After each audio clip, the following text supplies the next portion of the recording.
Ah, nostalgia. One of the most powerful emotions. Different people are nostalgic for different things, depending on the era and the environment they grew up in. I am a 90s baby, and I grew up in the late 90s and early 2000s. Pretty great era, in my very biased opinion. Obviously, the Star Wars prequels were the biggest thing back then, and I have a massive soft spot for them. I already made a video essay going to bat for them. But I was also very into cartoons: Yu-Gi-Oh!, Justice League, Ninja Turtles, Teen Titans, and of course, Scooby-Doo. What makes Scooby so interesting is the fact that it's been around for so long that pretty much everyone will be nostalgic for a specific era. But I am incredibly lucky to have grown up during what I call the Real Monster Trilogy, which contains Zombie Island, Witch's Ghost, and Alien Invaders. And yes, I absolutely consider them a trilogy, not just because they all contain real monsters, ghosts, or aliens, but also because it was a reboot of sorts, the return to the whole gang. There was a lot of stuff prior that was just Scooby, Shaggy, and sometimes Scrappy. They brought everyone back together for these movies, and most importantly, it is the Mary Kay Bergman trilogy. She was the voice of Daphne in all three of these films. Alien Invaders was the last one she was able to record voiceover for before her unfortunate and untimely passing.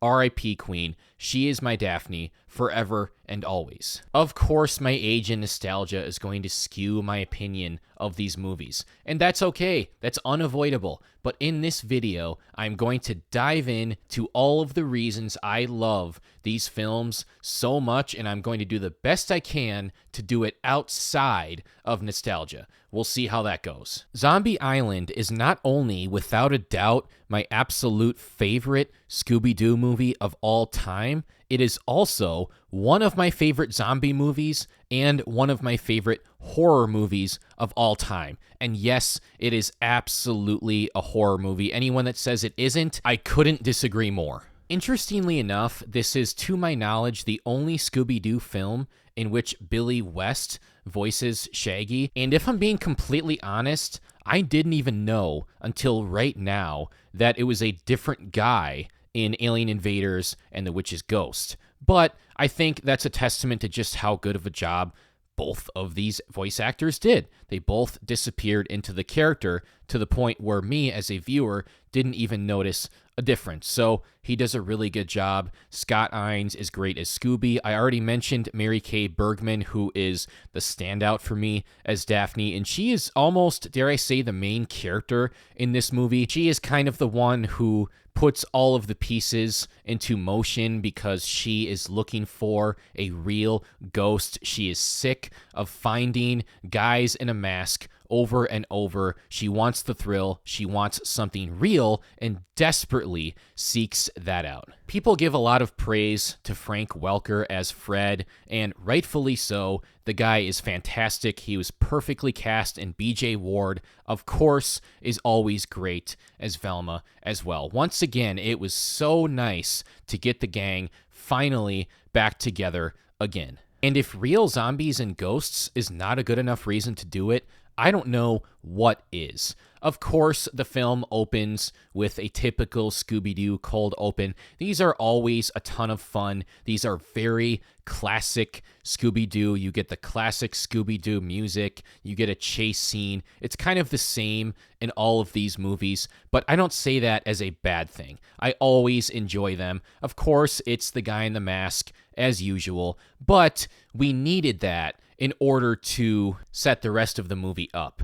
I love that everyone kind of goes their separate ways after that and does their own thing. Everyone is in a job that is perfectly suited for them. Daphne is now a reporter who is desperately seeking the story about a real monster. Fred is her producer Of course, Scooby and Shaggy work security, and they end up eating all of the food in the break room, of course, and Velma works at a bookstore. They all, with the exception of Daphne, seemed perfectly happy doing what they were doing, but nothing brings everyone back like the prospect of real ghosts or, in the case of Scooby and Shaggy, some Scooby snacks. But even then, it was dud after dud.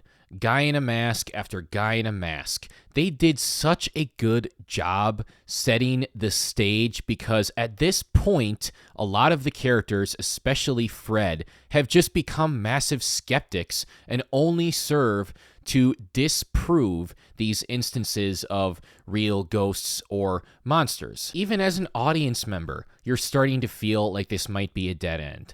Until the sweet and lovely Southern lady Lena Dupree arrives and invites them to her island where she swears there are real ghosts. Voiced by the great Tara Strong, who is a Cartoon Network legend, one of the most prominent voices of my childhood. I thought the film did a really good job setting up all of these new characters, potential suspects, potential friends, and completely subverting your expectations by the end of the film. The fisherman and the gardener seemed so standoffish and rude.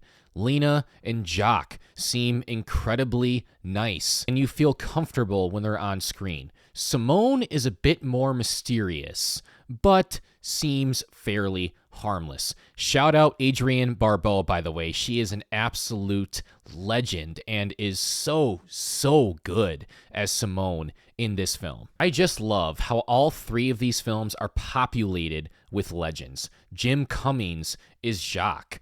Mark Hamill is the fisherman, Snakebite Scruggs, and they are so good. All of the cast and crew that worked on these movies had a very clear passion for Scooby-Doo, and it shows. Before we get to the real stuff, there are just a few funny little moments throughout this movie that I wanted to point out. Of course, it would not be a Scooby-Doo movie without Scooby and Shaggy eating absurdly huge sandwiches and just an insane amount of food in general. I also really like that they keep going back to the Scooby chasing cats thing, or rats as he calls them. Cats are almost like Scooby's Nobody Calls Me Chicken from Back to the Future 2 and 3. Gets him every single time. Shaggy packing a bunch of plain green shirts is almost like a wink at the audience, like, yeah, this is literally all he wears. And pulling the head off the zombie was a very funny moment, but also kind of creepy at the same time. Like, did they really just decapitate a zombie in a Scooby-Doo movie? That is awesome. The thing about Zombie Island is it is genuinely creepy. This absolutely terrified me as a kid and is still pretty creepy watching it as an adult. The island itself just has a very eerie vibe, and the scares start fairly benign and continue to ramp up as the movie goes along, starting with the writing on the wall, which kind of has a fun double meaning. Of course, it's literal writing on the wall, but the characters should also see the writing on the wall about this place and leave. I've always really enjoyed when they keep watching the recording back over and over. Cut! Who opened a window? And then it escalates into Scooby and Shaggy seeing zombie Morgan Moonscar in the hole, and then the ghost pirate in the mirror, which is the first time we actually hear one of them talk. And then, of course, the zombies coming out of the water and the ground later when they have to face off against an army of zombies, leading to another really fun chase scene with another really fun song. I will never get enough of these Scooby-Doo chase scenes. They're just so much fun. I mentioned the way they set up the characters. They did such a good job of getting you to think that it has to be either the gardener or the fisherman. These guys are jerks. It must be one of them, right? And of course, it's neither one of them. In fact, the gardener, Bo, actually ends up being a pretty nice guy. He's a cop, and he was undercover investigating the disturbances that were going on this island. Brilliant subversion, because the real villains turn out to be Simone and Lena, these characters who we had really grown to like throughout the movie. Especially Lena seemed like the sweetest, most innocent person in the entire film, which makes it all the more effective and devastating when she is revealed as a villain. But they're not just pure evil, mustache-twirling, destroy-the-world villains. They have a very tragic backstory. They were innocent settlers who were living peaceful lives and were one day just attacked by Morgan Moonscar and his crew. Morgan Moonscar! Moonscar is the true original villain in this scenario. All of Simone and Lena's friends were killed by the pirates. They were the only two survivors, and they made a deal with their cat god, which made them immortal and turned them into werecats so that they could kill the pirates, which of course they did, but at what cost? They needed to continue feeding on people in order to keep their immortality, in order to survive. So throughout all of these years, ever since this incident, they kept luring in and killing innocent people in order to stay immortal. That's the point where they just become full-on villains. Killing the pirates was totally fine and understandable, but their lust for life and eternal life had to be quenched at the cost of innocent lives, and they had to be stopped. Even Jacques is a werecat, and he seemed like the nicest guy in the world. Of course, this is a trope that gets used a lot in mystery movies. However, me watching this at the time as a little kid, my mind was blown by the fact that these three were the villains and the two jerks were not. The voodoo dolls were a nice touch. It was a great way of controlling the characters so that there was really no way for them to escape or confront them. It got pretty bleak. You felt like our characters, our Scooby Gang, is actually in danger during this third act, and that does not happen very often in Scooby-Doo. Lena and Simone really thought of everything, didn't they? Oh, except for the fact that they forgot to make voodoo dolls for Scooby and Shaggy. Actually, that's not even true. They didn't forget. They purposely didn't make them because it would be A waste of time and magic wax. What a huge mistake that was. Why not make them just in case? Why even leave open the possibility that something could go wrong? Their hubris was their undoing. And if we're being honest here, the gang got really lucky. They didn't even really defeat Lena and Simone. They were just able to evade them long enough so that the harvest moon was finished and Lena and Simone died because they were unable to feed on anyone. And with that, all of the innocent souls are laid to rest. We get a happy ending, of course, but you can't help but feel bad for Lena and Simone. Despite everything that they did, they were innocent at first, and every time they tell their backstory, I get chills and heartbroken. It's the kind of complexity and emotional weight and nuance that, let's be honest, as much as I love Scooby-Doo, most Scooby projects don't have. The end credit song is awesome, as is the entire soundtrack. Shout out to Skysicle. The movie wouldn't be nearly as memorable if it wasn't for them. Guys, I just love Zombie Island so much. It is the Scooby-Doo masterpiece. It has a fantastic atmosphere. It is incredibly entertaining from start to finish. The cast does a great job. Not just the Scooby Gang, but also the new characters they bring in with iconic actors such as Mark Hamill, Jim Cummings, and Adrienne Barbeau. The mystery element is very well done. We don't know what's truly going on at this island. We don't know what's real and what's not. We don't don't know who's good and who's bad, and the movie flips all of that completely on its head with the ending reveals that I don't think anyone saw coming at the time. At least not everything about the ending. I certainly don't think anyone was expecting werecats. It's genuinely creepy and continues to get more and more intense as it goes along and has an awesome soundtrack. And above all of that, it is just incredibly rewatchable. I could watch Scooby-Doo on Zombie Island every single day, and it would never get old. I would never get sick of it. It's definitely going to become a yearly staple for me at this point, if not more. Long live the king. Witch's Ghost will always have a special place in my heart for multiple reasons. It's another incredibly entertaining Scooby-Doo movie with great voice acting and another really good subversion at the end. This one may have been a little more obvious than the one in Zombie Island, but that doesn't make it any less effective. I will never not love these cold opens, no matter how many times they do them, no matter how similar they are. Everyone posing as parts of the exhibits to catch the bad guys in the museum was a nice little touch. Of course, we get the ensuing chase scene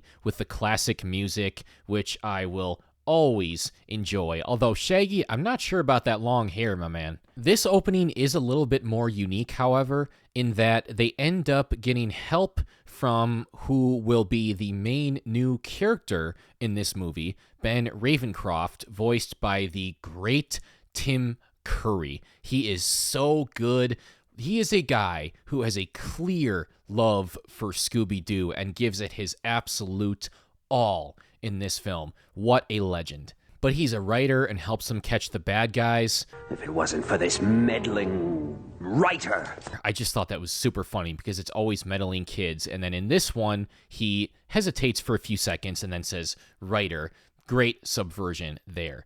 They do a really good job of making him seem like such a nice guy at first, although after Zombie Island, I imagine a lot of people were a bit more weary of that trope here. And he's kind of the person who sets the whole plot into motion. He invites the gang to his hometown of Oak Haven, Massachusetts for vacation, and things seem so nice. Kind of just like the beginning of Zombie Island. They're surprised by how packed it is. Everyone's there for a festival featuring the Hex Girls. More on them later. But it genuinely seems like a fun, quaint little town. Though Ben doesn't seem to be too happy that there are so many people there. Setting up the backstory of Sarah Ravencroft was very important to this film. All the people in town say she was a witch. But Ben defends her, saying that was just a rumor. She was actually a healer, a Wiccan, and he seems like a cynic at first regarding the haunting. People keep talking about it. He keeps downplaying it, but he's also constantly in search for Sarah Ravencroft's book, which he claims is just a diary. Again, great foreshadowing, setting all of these pieces up in ways that might not seem super obvious at first, but on rewatch, they definitely are. Of course, Scooby and Shaggy eat more absurd amounts of food. I've always thought it was super funny when they just get insanely huge from all of that food in one sitting and they can barely walk out of the restaurant, but then a couple scenes later, they're just back to normal. I will never not laugh at that. There is admittedly an element to this movie that has always and will always cloud my judgment, and I cannot help it. That would be the Hex Girls. Hit it, sisters! Be still, my heart. Thorn is the love of my life. My first crush ever when I was watching this as a little kid. If you want to know what my type is, Thorn.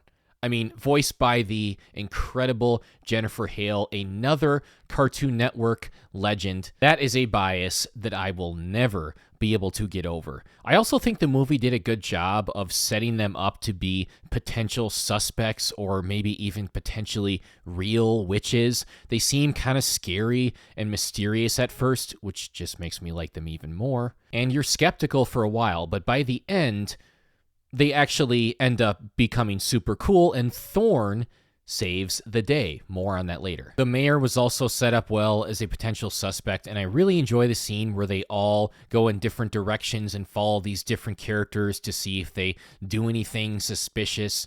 The actual reveal, however, is fairly underwhelming, except for the t-shirt guy being Thorn's dad, or Sally's dad, which that honestly is the biggest twist of the movie, Thorn's real name being Sally. There's no way anybody saw that coming.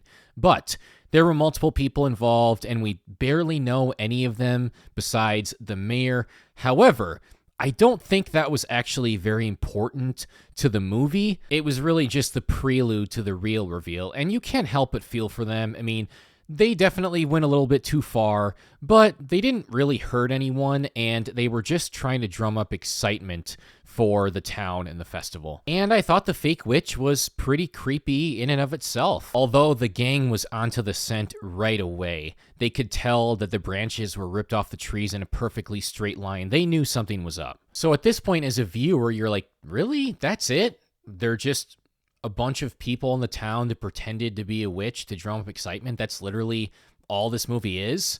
There's got to be more, right? Something this film does that Zombie Island doesn't is that it gives you a reveal, and that it was all just people working together. There's no real ghost.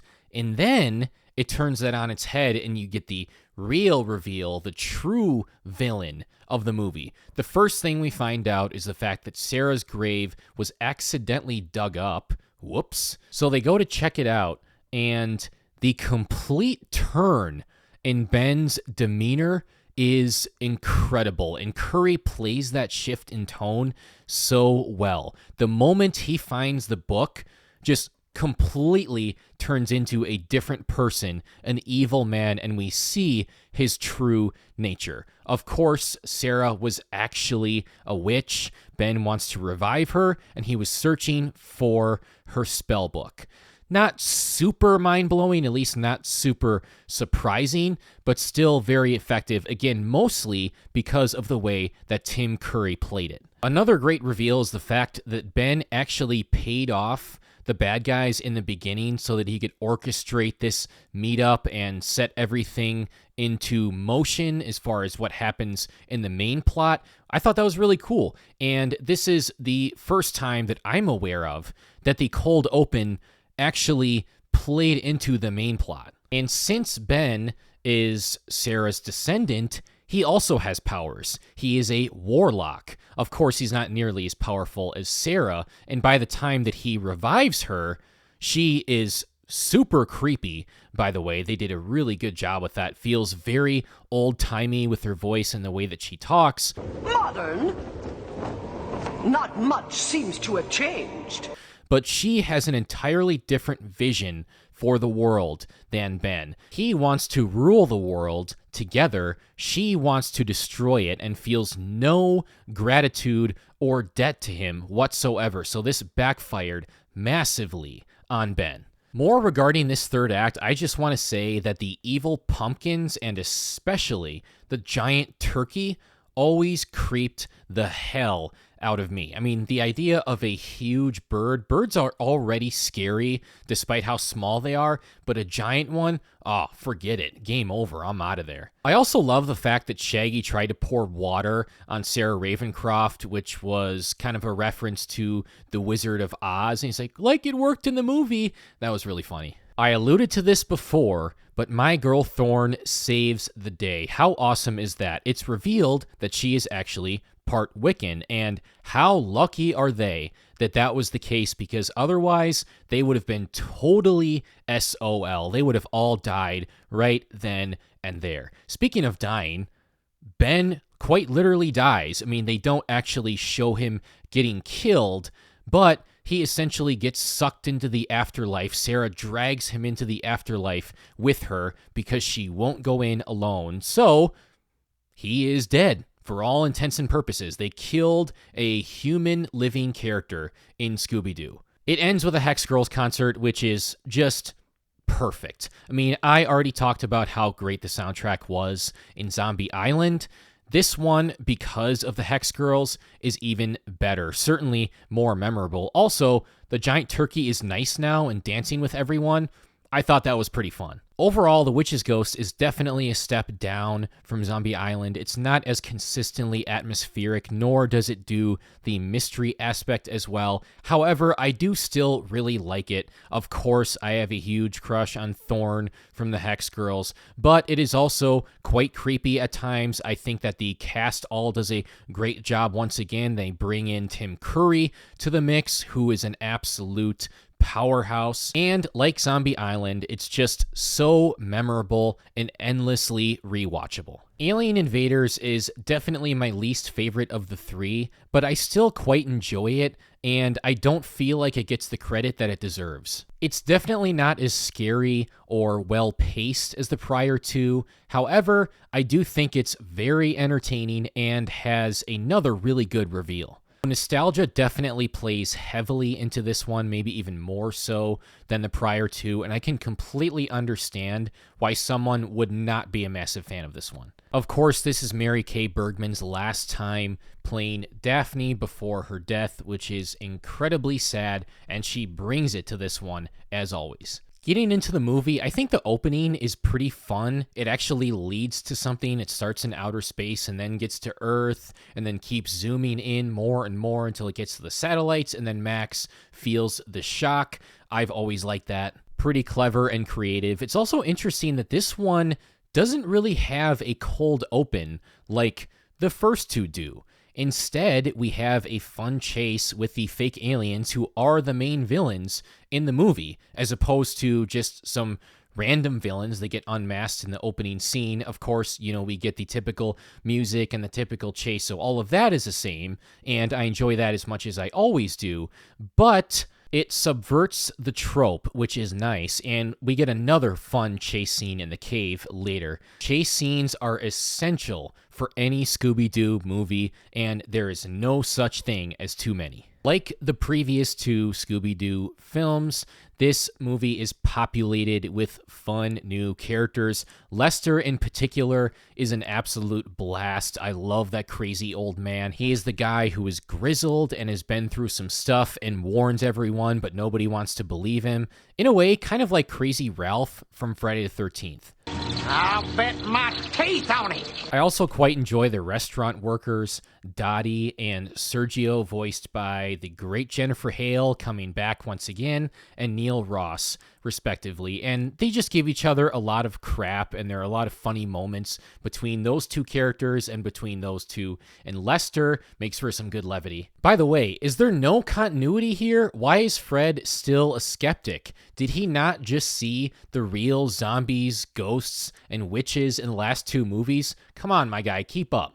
I think the abduction scene is pretty fun. It starts off a little creepy and then kind of gets goofier as it goes along, running around the room in circles, tug of war with Shaggy, crashing into each other. Classic Scooby-Doo scene. I gotta be honest, I thought the double love story was really well done. Crystal was made for Shaggy. They talk exactly the same, saying groovy and stuff like that. Even the groovy song, the little music video, Daydream, that he has is totally ridiculous and tanks the pacing of the movie.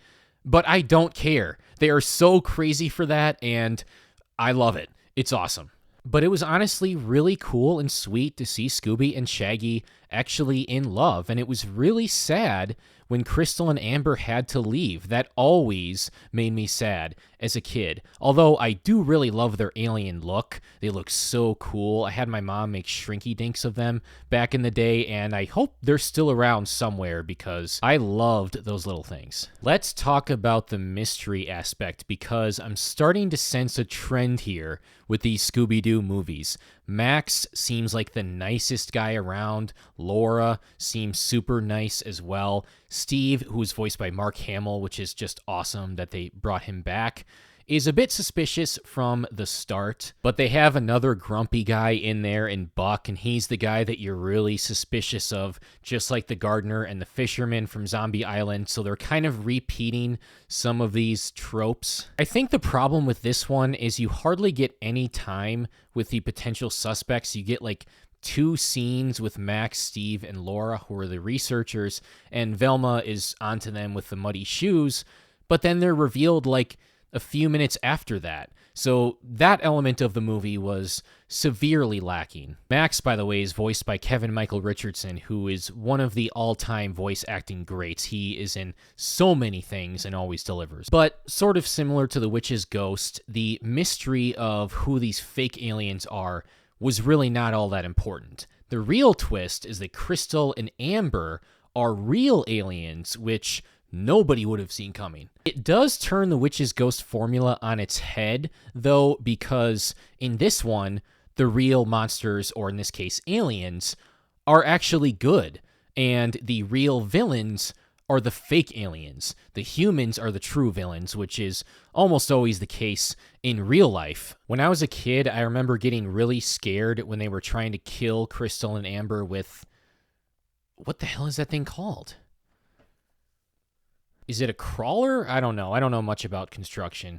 3 hours later. Update. I'm told it might be a skid steer. But the ending is very bittersweet. Of course, the good guys win, but Scooby and Shaggy have to watch their loved ones, their one true love, leave forever. And that is very, very sad. Of course, once they get some Scooby snacks, they get over it. But we've never really seen them have genuine connections like this before. As always, there are a few fun little moments in here that I want to mention, such as Scooby's rattlesnake impression. That was really, really good. I honestly had completely forgotten about that by the time I rewatched this movie. The aforementioned restaurant workers giving each other crap, and my personal favorite, Shaggy and Scooby cleaning up, which I think is absolutely hilarious. It's totally ridiculous. They look insane and so different. They look so slick, and you would never see them do anything like this before. That's just how head over heels in love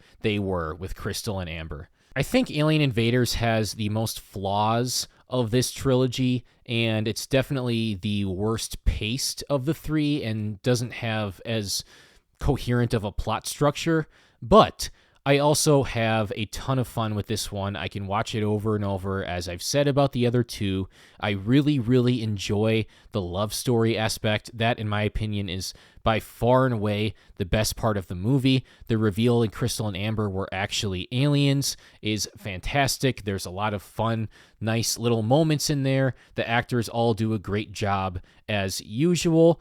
Not quite as memorable or as scary as the previous 2 movies, but it's another one that I can watch over and over. Everyone has their favorite Scooby-Doo era, and this is mine. Despite the slightly dwindling quality, all 3 of these movies are endlessly entertaining and rewatchable. They have different degrees of scariness, and they all have an interesting mystery element, though, again, to different degrees.